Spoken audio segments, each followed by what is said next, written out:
Hello, how are you? Good, thank you. How are you? Good to see you once again. Thank you. Let me set up everything. Sounds good.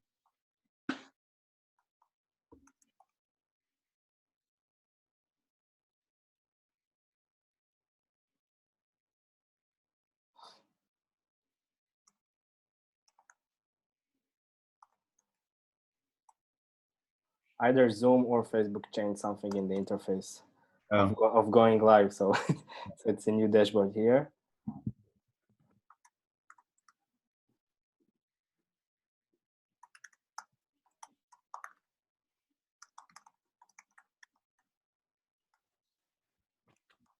I just started using StreamYard for LinkedIn Live. Oh. I really can't understand how you can split yourself for so many platforms, channels, lives, audio. Yeah, it goes live on multiple channels at once. Yeah, I think this is like your best business model. Yeah. One, right? It's a brand awareness, huge one. Okay.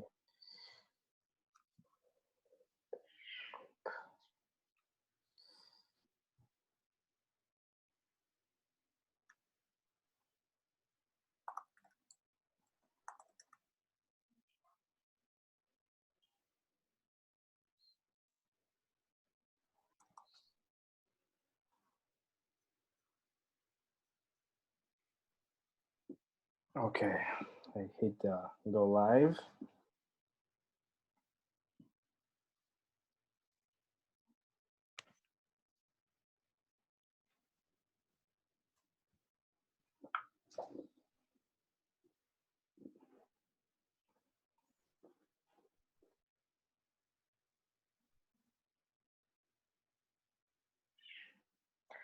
Okay, so we are live.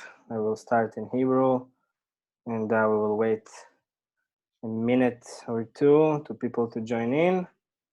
כל מי שמצטרף אלינו, כדאי לכם גם לא לצאת מפה. כן, לירן מבין אותי, הוא מבין עברית, אבל הוא ידבר באנגלית. תישארו איתנו, אנחנו הולכים לדבר על נושא מאוד מאוד מעניין, חם, כאוב, השקת מוצרים באמזון 2021, דברים חדשים שיכולים לעזור לנו, פיצ'רים חדשים שיכולים לעזור לנו, טקטיקות שונות, וכל זה מאחד הספיקרים וגאוני האמזון הכי גדולים שיש לנו בעולם, לפי דעתי, לירן. So thank you for coming again to one of our lives, events. Last time I hosted you in RPG World in one of our virtual events, and by the way, the feedbacks were really cool. You got, I think, the best score out of the of the being the one of the most interesting one. So we will continue here, and this will be like a first out conversation about really one of the most hurting topics, I think, launching new products on Amazon, especially in this year where all the logistics chaos came in, and basically in the end, 95% of the sellers are small sellers with very low budgets. And I think this will be my first question, like maybe to speak a little bit about the logics of launching products and what stands behind that, because one of the main things that we are encountering in the agency, that people are coming after the first failing of launching a product, and it's really hard to start to boost their activities once they are out of budgets and and low moral. Yes. Yeah. And I have some things I think maybe I'll be able to share my screen and share also. As far as launching, like what you said, sometimes people come to us. We have a client that we're managing, and they came to us and the product has already been sitting for like 3 months. They set up a listing and the product's just been sitting for 3 months. Well, they just made it that much harder for us and for them to rank that product, because one of the best opportunities to rank your product is when you launch your product. So some of the things you want to do are, you really want to keep your listing closed, right? You want to go into Seller Central, check the box, click to close the listing until your inventory is fully received at Amazon. And in my opinion, until you have a listing that is as good and optimized as you can with great images. If you have video, even better, A+ content. I highly recommend having some kind of video for video ads, even if it's a slideshow or a very simple video. Right from start, right? Right from really start. waiting for to see if this product is really a potential, Yeah. and going to do it the brand registry and the trademark. Yes, I definitely would. I think today you definitely need brand registry. I don't think you need to invest, let's say, in like very expensive video, but I think you do need to have a great listing and A+ content. And, I think the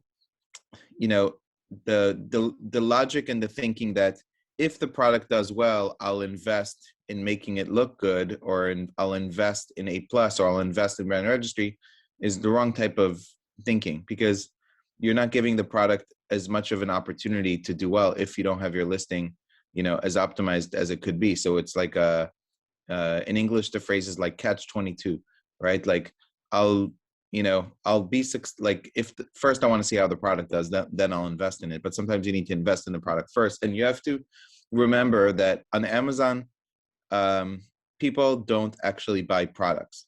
They buy pictures of products.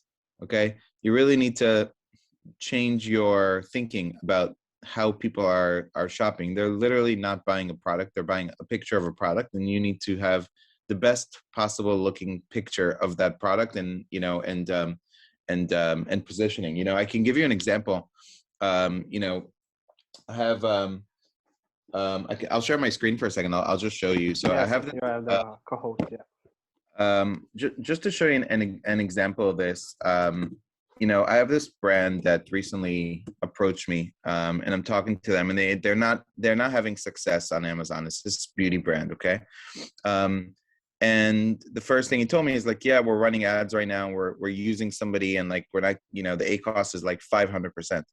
And my conversation with him was, nobody should even be taking your money at this point to run ads. Your listings are not in good enough shape to be able to run ads. Now, he sent me the product so that I can see it, because we're talking about, do we need to redo your packaging? Do we need to, like, what's going on here? So when I get let me change my Zoom settings so you can see this. So when I got there we go. Okay, so when I got the actual product, the packaging is actually not bad, right? For this product, it's actually nice, but his images are terrible. Okay, what we need to do with this is we need to take it and do a 3D render, right? And we need to make this like significantly better than what it is. And like that main image is so important that I would never even advertise this listing or try to launch this the way it is now. So I wasn't sure, do we need to change the packaging? Do we not? How does it look? So I wanted to take a look at it, but it's actually pretty good. It's just that his image doesn't really represent at all what the product is. And I think in beauty and supplements, doing 3D render will give you, I think a lot. So this is the first crucial concept that you're mentioning here. So before even starting to think about launching, invest as much as you can, efforts, research, money into having the best quality and the best converting at least as you think it is, listing. Yes. And you can optimize, really, you can optimize every aspect of your main image. I think you can optimize. I want to show you. I'll show you. I'll show you another example where I'm going to just download this. I can open it up here and it can show you. I'm going to show you another example where we're taking images, and we are even maximizing the main image. So I'm gonna pull up an example here so that I can show you. the difference between even just, just images. So let me share my screen.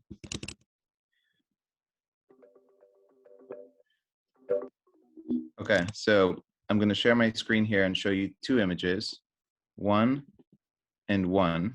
Okay, and this was the image before. Okay, and this is a pet supplement, and we took this image and we turned it into this.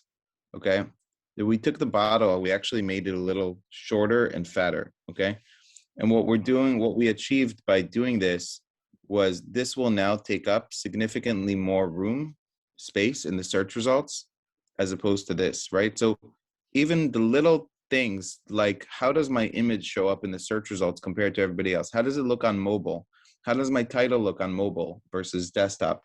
Like, these are the small things that you can be optimizing around in order to make, really improvements, because this longer bottle just doesn't take up as much space in the search results. We didn't want to completely make it really small because it's not exactly what it looks like, but optimizing your main image even is something, you should be doing. I will call it micro optimization. Yes, micro optimization. Small things. Yes, but when we look at the market, like, going back to Amazon for a second, like when we look at this market of this product, you can see that, like, everybody in the space, this is like the number one. These guys are number two. Yes. This is actually our video ad here, but you can see that everybody in the space has these big things. So if your product, and now this is ours now, but if your product looks like this, you're just not going to stand out, right? Yeah. Or you can see everybody. If you look like this, you're just not going to have the same potential sales as the people that are, or this, right? You're just not going to have as much potential sales as the people that have their images like right in front of you in your packaging. So you should be thinking about, how do I design my main image and my packaging to, like, be able to stand out, in the search results. Wrapping everything, let's say everything is done on this matter. We have the perfect, yes. We've invested money in the listing. Now we're good to go. And by the way, just a question about what you said earlier about closing the listings until you have the stock really in. Yes. Can you say maybe something about the honeymoon period? Is there still something that is, people are taking into consideration? Yeah, I mean, 1,000%. So the reason why you close your listing is because of this honeymoon period. So the honeymoon period basically is your first, we don't know exactly how long it is, maybe your first month when the product is live or when the product is on Amazon. And if you created the listing and you're keeping it open, the clock is kind of starting. So you want to keep the listing closed.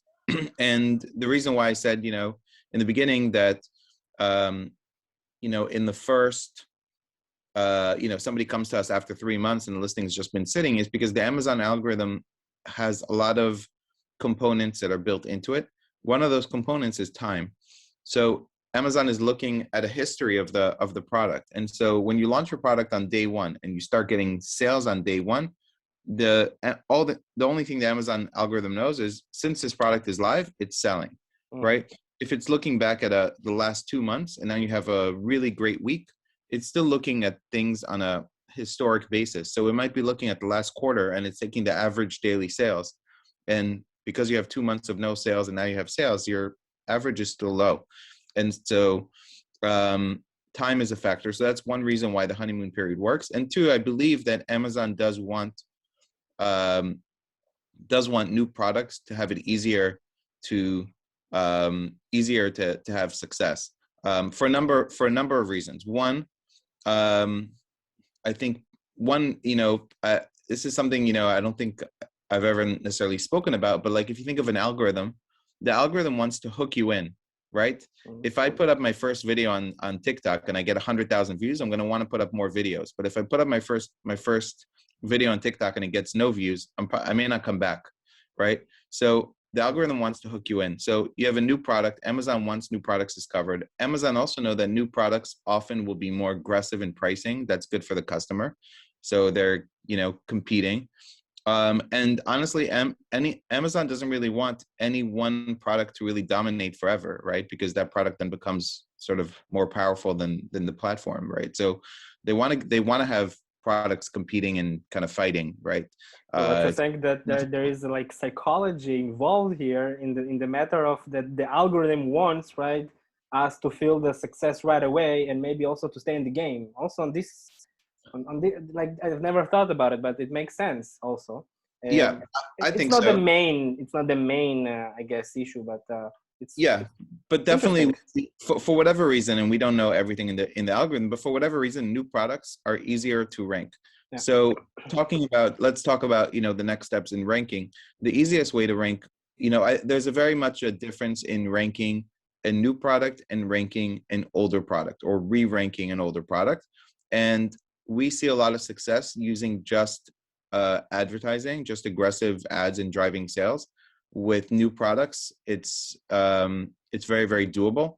It depends on the niche that you're going into also. So for example, if I'm going into this niche, which is, I just showed these like glucosamine for dogs, it's one of the most competitive, products on Amazon.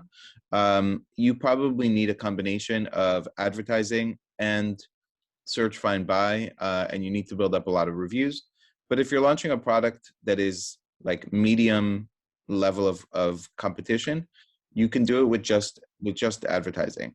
I think you need to think about a few things, and one of the key things you need to think about is, why would somebody buy my product? Like, just because you're on page 1 doesn't mean somebody's going to buy your product. If you have 0 reviews, and if your price is the same as the market, and you have 0 reviews, and everybody else has 500 plus or 1,000 plus, then it's going to be difficult for you to sell your product. So I think in combination with aggressive advertising, you also need to think about your price.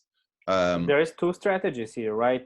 You are more pro for going for the actual price, saying Amazon is also remembering the history of your pricing and everything, or the other agenda that says exactly what you said, I have no reviews, so my only differentiation will be, before people are getting into my listing, is my price. Yeah, a little bit of both. So there is, in the algorithm, price is a factor. So lower price will give you better ranking.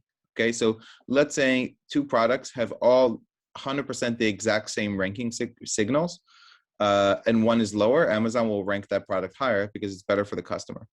But Amazon does also remember that history. So I wouldn't want to price my product at like 90% off what I expect to price it, right? Or if I do that, I'm going to have to raise it very slowly. But I will price 15%, 20%, I will price it cheaper. So somewhere in between, because price is also a factor, like you said. And yeah, I think you really need to think about, why would somebody be buying my product? I think a lot of sellers fall in the trap of saying, oh, but my product quality is much better than the competition. Or I added some added value, like bonuses and things like that, so it should be like 20% more on the average price.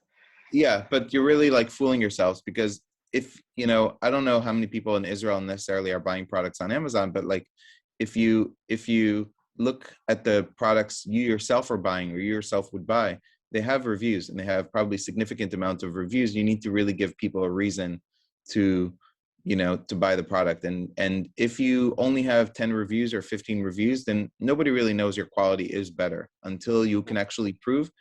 And also, like, if your competition has 4.5 stars, then you can say my quality is better, but like the market doesn't necessarily care about it. If you have 4.5 stars and they have 4.5 stars, then like the market is telling you that they are fine with the other products. And like, I think a lot of sellers are sometimes fooling themselves into this. So I'll talk a little bit about specifically how we structure campaigns. I also want to show you our keyword research template and how we do keyword research, because obviously keyword research is the basis and the most important foundation of everything on Amazon, right? Like, people are searching by keywords. So I'll share with you how we do keyword research. if this is my product, and I'm searching, let's say, I think this might be the main keyword.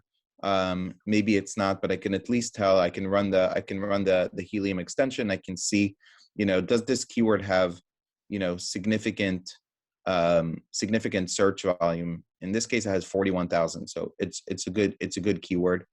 I would, in the past, I would copy the ASINs. Now you can take these ASINs, and you can just put them from here directly into Cerebro. So we take 10 products and we're going to put them into Cerebro. So we could do this together. We can look at the BSR and sales, but for this purpose, and you can look at the images and see if they're, similar to your product. You can look at the price points and select. In this case, I'm just going to select the 10 products here, and we're going to move that into Cerebro. So I have 6 here. Okay. So I have 1, 2, 3, 4, 5, 6, 7, 8, 9, 10. I have 10 products here, and I'm going to run keyword research on this. And I'm going to export this document into a CSV file. And then I'll show you a specific Google Sheet that we created with a macro that helps us sort this. I'm going to show you what it does. And I think people will be able to do something similar. You need a little bit of Excel or Google Sheets knowledge, but what we do is we take this. Let's get these results. Okay, we take this. We're going to export it as a CSV. Okay, and then this was one I created before, but I will import this once it downloads. Here we go. So I will import this.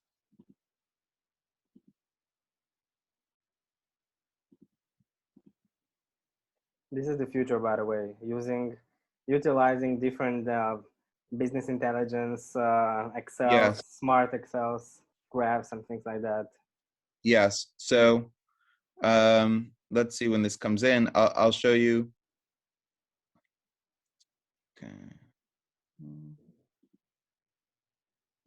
So we go to this keyword analysis. So this pulls in basically all the data.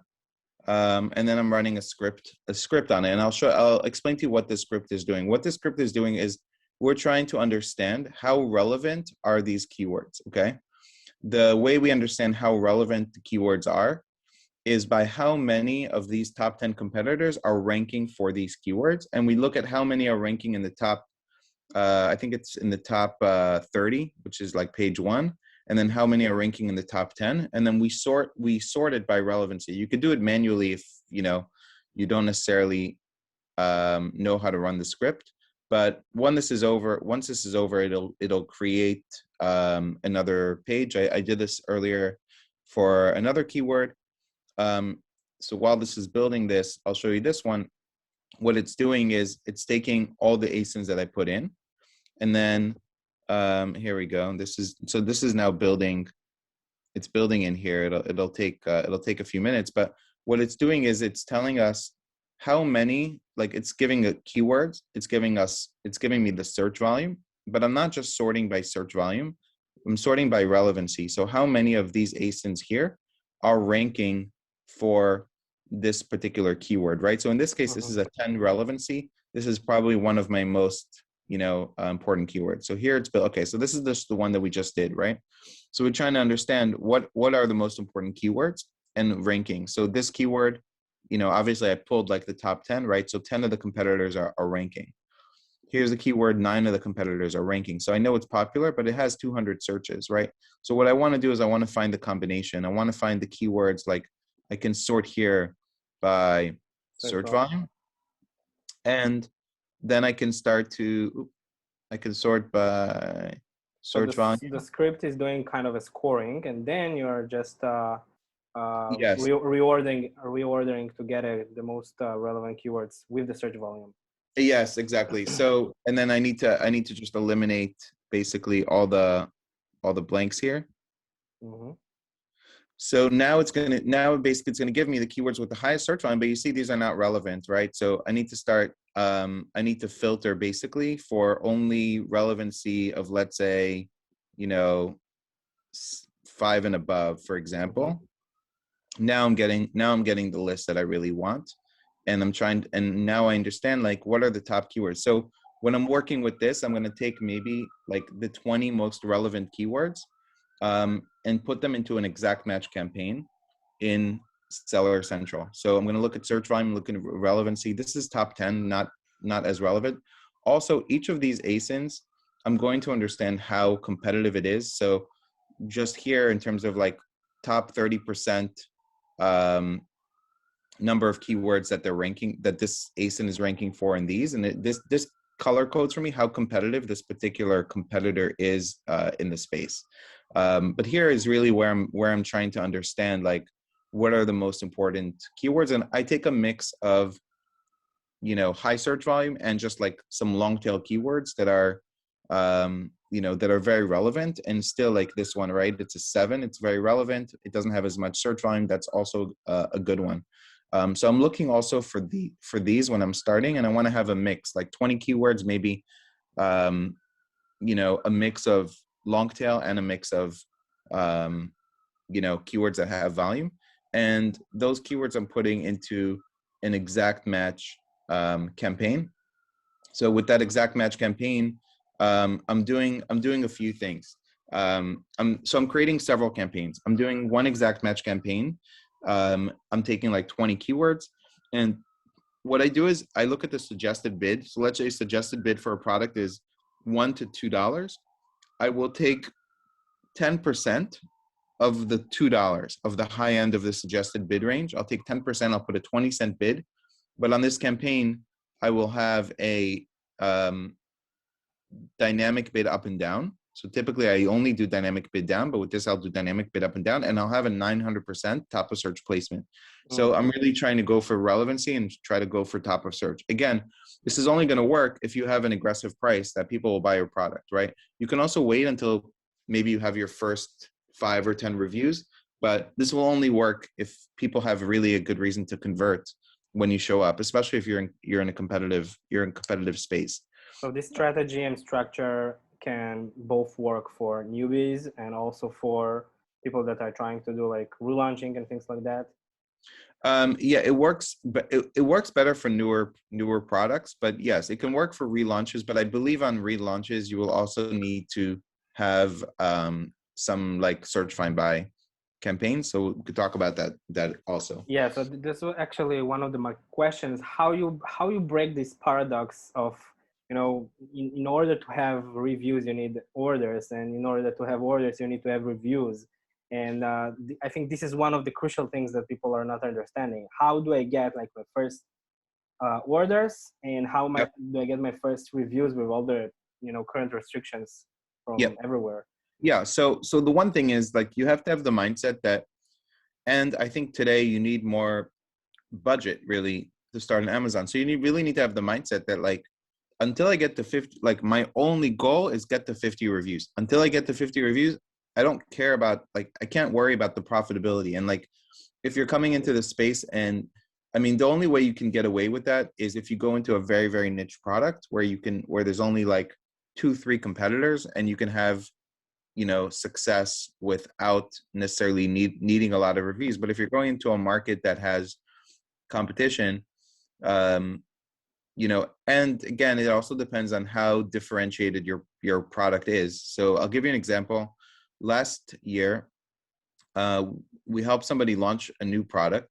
It was a high price product, like around today, it's like pricing at like $119. We launched it at $79. So we launched less than the market. It was still actually profitable. We launched less than the market. And this was a summer seasonal product. We launched it in May, and right away it took off, right? So it's not necessarily impossible that you'll have, and the ACoS was like 25%, right? Starting out. So, and this product went on to do like $2 million in sales in like 3 months. But this is not necessarily always going to be the case, right? So I wouldn't necessarily we were expecting the ACoS to be 60-70%. And to just be very, very aggressive. And now over the last year, it's gotten like 2,000 reviews.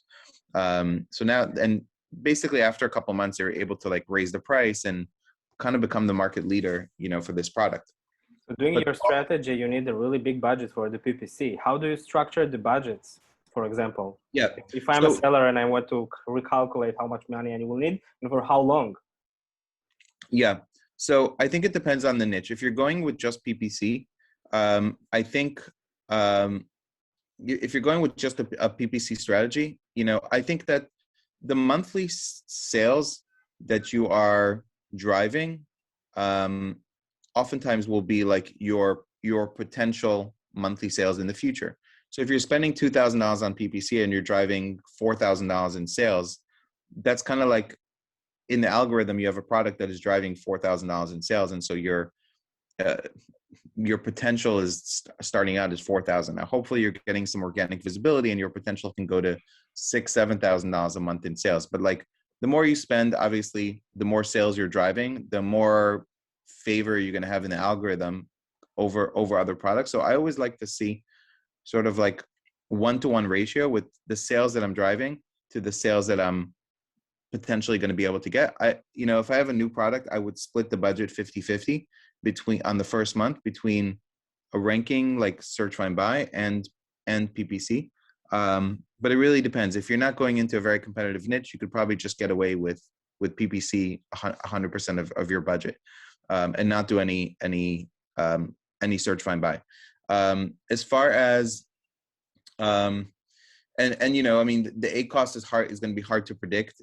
Again, if you're going into this niche, I can tell you off the bat, you're going to be at 100% ACoS, 100%, 100 to 200% ACoS. But other niches are going to be easy, which usually really frightens the new sellers. And this is my new question. Like most of them are seeing these huge numbers and the money that are and from their coming from their credit cards, but because not always the sales are covering it, and they're starting to panic. And then the question is, maybe should I do like an aggressive optimization, some negatives and things like that right away, like after a couple of days? And the other agenda says you need to give it a time, right? Yeah, I mean, I think that if you're just spending money on clicks and you have keywords that are not converting, then I don't see a benefit in continuing to run those keywords. But again, you should almost be asking yourself, if I'm driving very relevant keywords, why am I not getting sales? Right now, typically it's going to be some kind of combination of your listing content, your price, and reviews, right? Reviews, yeah. So you might need to get more aggressive on your price until you can get your first goal should be, let me get to 50 reviews or let me get to 100 reviews. It shouldn't be anything else. Now, how are you going to drive those initial reviews? So Amazon just took away the early reviewer program. That's no longer available, but you do have the Vine program that can help you. I also think that if you're driving a lot of sales, you should be using insert funnels. So what we use, I'll show you. Oh, this is a great question because every single week people are asking about the inserts, one for and for all. Is it something gray? Is it like a black hat? Is it okay? Is it not? I think it's partly still a gray area. It's still a gray area, but I think there's two things you want to be careful with. The message that you're putting on the insert more so is the most important thing. So I wouldn't say anything about like, go here, write a review and get a free gift, or like I wouldn't have any messaging that's like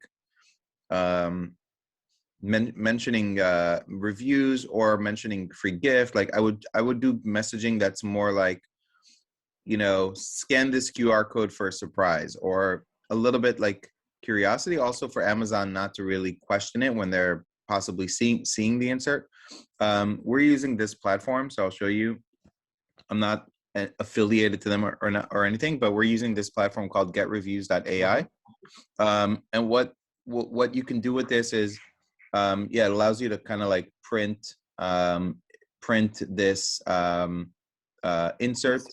And then you can do a few things with this. You can give somebody a free product. You can give them. So actually building a funnels, like marketing funnels. Yes. You could do it. Yeah, exactly. So what you could do is you can give them a free product, you can give them a coupon, or you can give them actually like a gift card. Okay. So we're using this. We just started to use this recently. I'll log in here and show you this. But basically what we do is we sending people to like a survey, and you can see we just started using this. We've gotten 23 reviews, since we just started using this recently, and we're getting Nice. You things get a dashboard and you can every. track.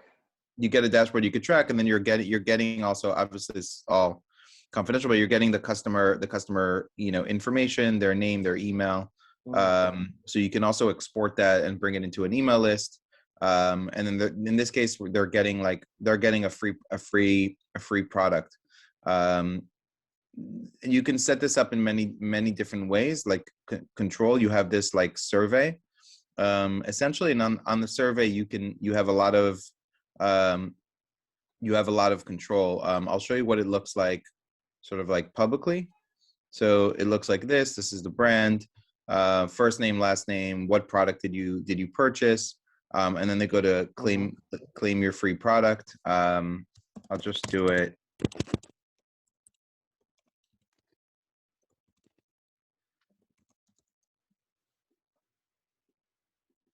Okay. Now I have to put the Amazon order number, so I can't go through it.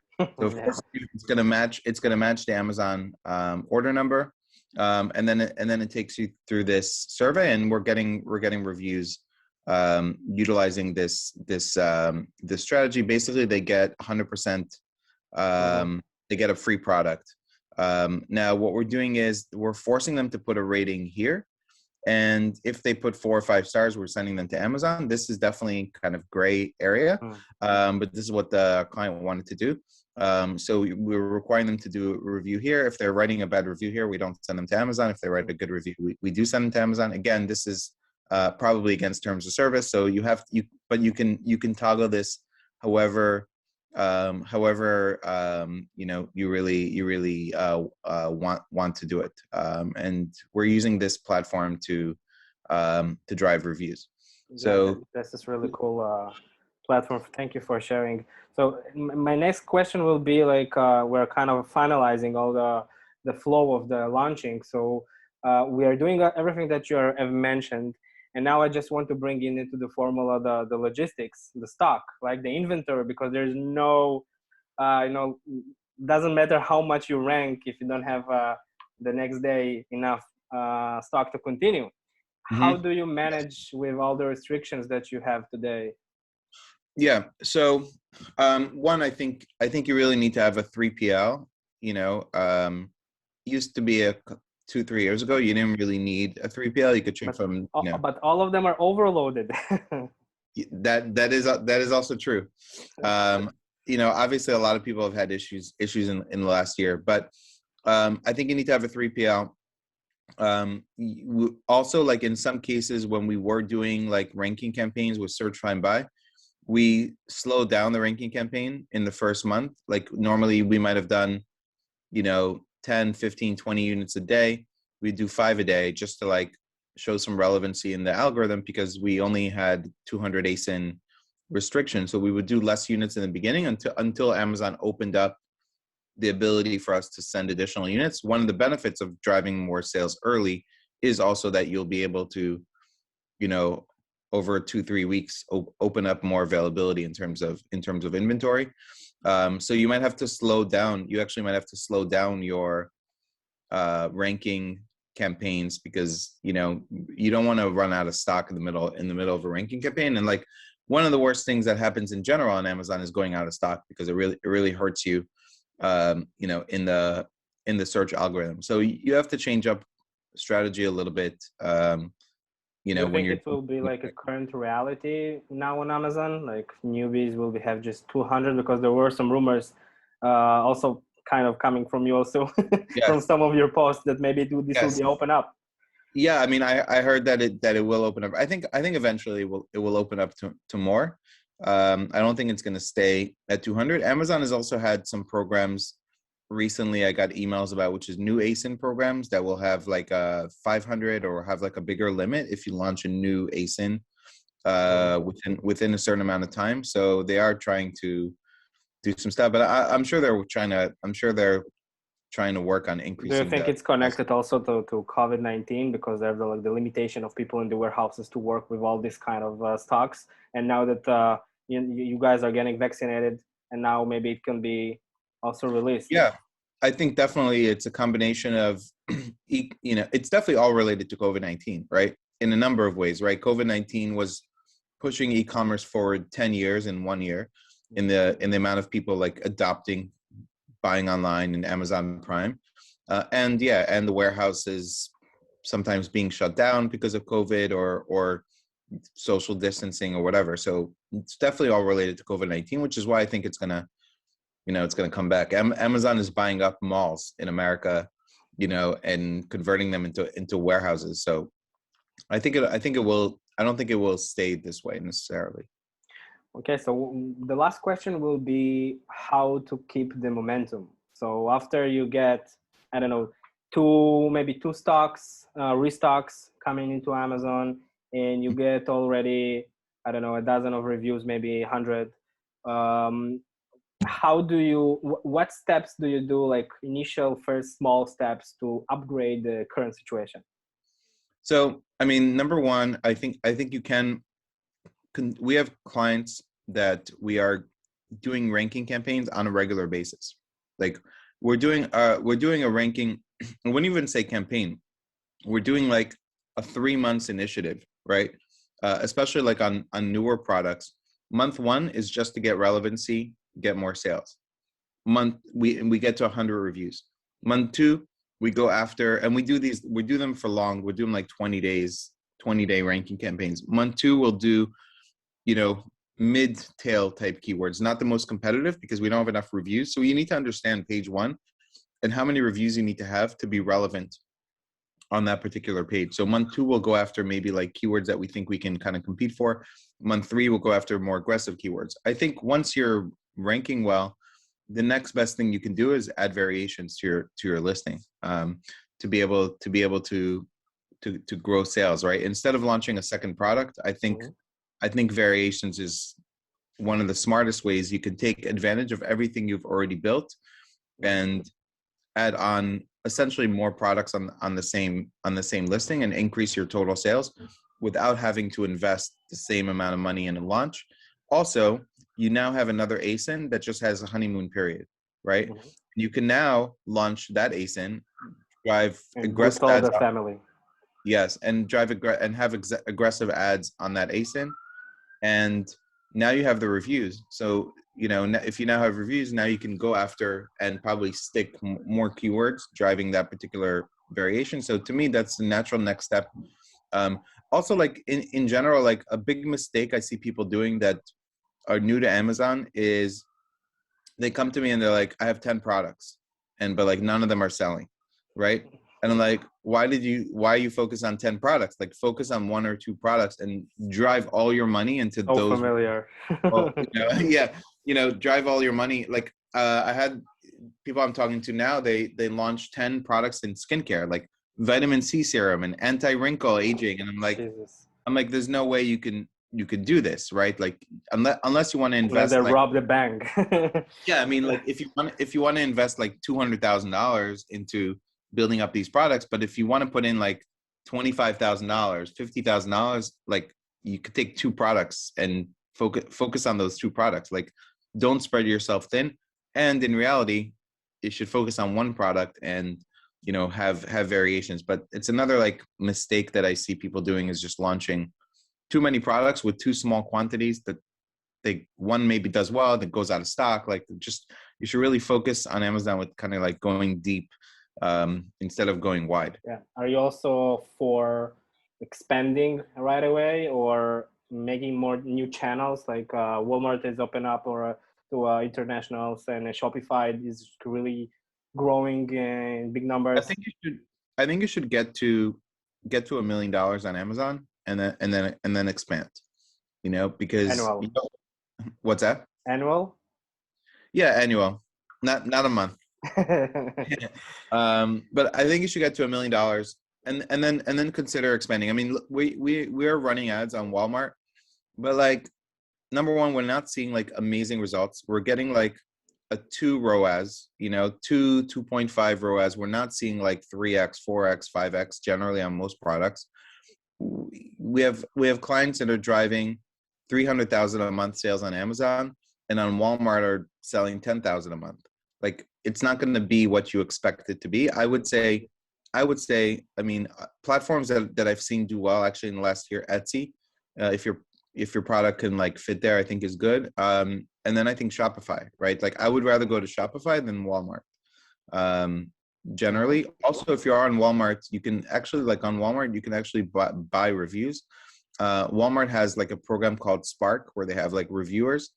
And through a company called Bazaar Voice, you can actually buy these packages. You're paying like $25 per unit to be in this like program, and it's actually like a legitimate program where you can drive reviews. So it's you can actually do as many units as you want, and like 95% of the customers are leaving reviews. So it's kind of like it costs money, but it's like a better version of the Vine program. Eventually, they'll get rid of it once people start, manipulating the reviews like Amazon did. But I will finish with the question that I'm really like to ask guests. One future prediction that you think is going to happen in the industry or on Amazon or among the sellers. The one future prediction is like, I think the opportunity for Amazon is still really, really big. I started selling on Amazon in 2014, and by 2016, 2017, people were saying, is Amazon too saturated? Is it too late to get in? And now I'm hearing the same thing now. Is it too late to get in? And I still think it's very early, in this game. And as far as predictions, it'll be interesting to see. It'll be interesting to see what takes off as like something, like, will Amazon Live be a major driver of sales? Like what kind of new area? I think one prediction that we're starting to see is that Amazon's going to give brands more opportunities to talk directly to the customers. So we're already seeing this now in the back end, where it says coming soon. You'll be able to send messages to your followers. So if you're building a brand storefront, or if you're doing Amazon posts, people can follow your brand. The next step of it will be Amazon allowing you to send some kind of messaging to those people. I think it's going to be limited, but maybe coupons or deals or certain messaging to people who follow you. So I think Amazon does want to allow brands to connect more directly to the customer, but still within their control. And I think the brand storefront is going to become more and more important. In terms of something that everybody should be building. Great, this is great content. So thank you very much for again sharing your wisdom.